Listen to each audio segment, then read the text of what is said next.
Hello everyone, welcome back to my channel Lata Sadanand Miryal. ఈరోజు మనం Ugadi special పోలేలు చేస్తున్నామండి. దానికి నేను మైదాపిండి తడిపి పెట్టుకున్నాను. మైదాపిండి కొంచెం ఉప్పు ఆయిల్ వేసి పల్చగా పిసికి పెట్టుకోవాలి. తర్వాత పక్కన పూర్ణం రెడీ చేసి పెట్టుకున్నాము.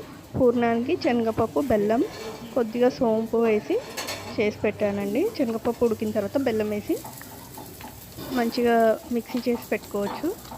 పూర్ణం రెడీ అయిపోయింది. ఇక్కడ నేను పోలాలు వచ్చేస్తున్నాను. అయితే నేను మీకు చూపించడానికన్నా నేను ఆయిల్ ప్యాకెట్ పైన ఒత్తుతున్నానండి.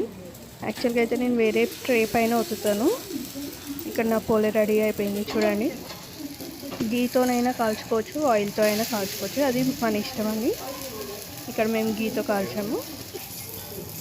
నచ్చితే లైక్ చేయండి, నా పోలేలు షేర్ చేయండి, కమెంట్ చేయండి. ఈ పోలేలు గోధుమ పిండితో కూడా చేసుకుంటారు. దానికన్నా మైదా పిండితో చేసుకుంటే బాగుంటాయండి.